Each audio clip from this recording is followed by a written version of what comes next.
Баршаңызға сәлем, сіздермен бірге Арай. Бүгін оразаның 6-шы күні. Ауызашарға біз бүгін шах палау жасайтын боламыз. Бізге керегі ет, сәбіз, күріш, пияз, дәмдеуіштер и чеснок. Қазанымызға майымызды құйып, қатты қыздырып алғаннан кейін пиязын үстіне салып, пиязымыз сарғайғанша қуырамыз.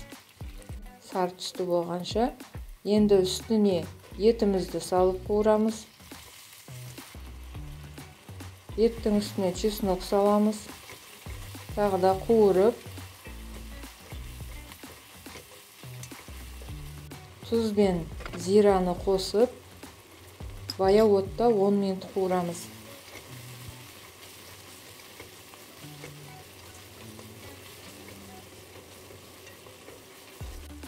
Етіміз қуырылғаннан кейін үстіне сәбізімізді салып, тағы да бір 10 минуттай қуырып аламыз.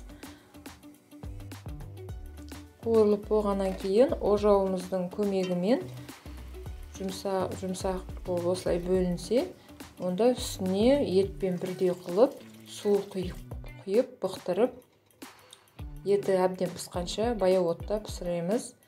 Және де үстіне дәмдеуіштер қосамыз. Енді қамырымызды илеп дайындаймыз. 1 стакан жылы сүтіміздің үстіне ашытқымызды салып, жақсылап араластырып,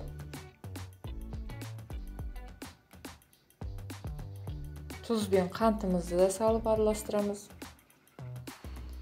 1 жұмыртқа саламыз.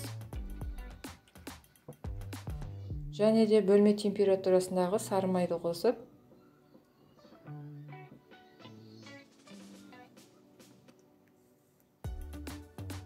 үстіне ұнымызды салып, қолға жабыспайтын қамыр илейміз.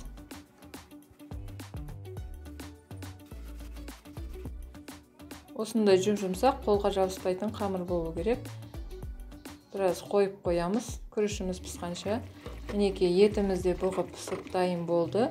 Енді үстіне жуылған таза күрішімізді осылай бетіне жайып шығамыз осылай. Ешқандай да араластырмаймыз. Одан қазанның қақпағы ашық күйінде пісіріп аламыз. Күріштің үстіне одан су құямыз. Күріштің бетімен бірдей қылып, қазанның қақпағын жаппай, суы тартылғанша күрішті пісіріп аламыз. Достар, сіздер менің каналыма тіркеліп, тіркелу кнопкасының жанында қоңырауша белгісін басуды ұмытпаңыздар. Сонда сіздер келесі шыққан видеомды өткізіп алмай көретін боласыздар. Печеньені кесетін кішкентай формаларды пайдаланып осылай кесіп аламыз. Қазір бетін әсемдеуге керек болады. Егер де сіздер шах палау дайындап көрмесеңіздер, дайындап көрсеңіздер болады. Өте дәмді, тойымды. Енді біз қамырымызды жайып, осылай домалақтап, форманың көлеміндей жайып аламыз. Жайылған қамырымызды формаға саламыз. Форманы сіздер майласаңыздар да болады, немесе осылай фольганы төсеп қойсаңыздар болады. Мінекей біздің күрішіміздің суы тартылып дайын болды.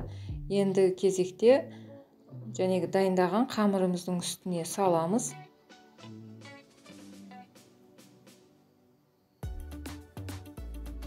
Ортасына чеснок қоямыз.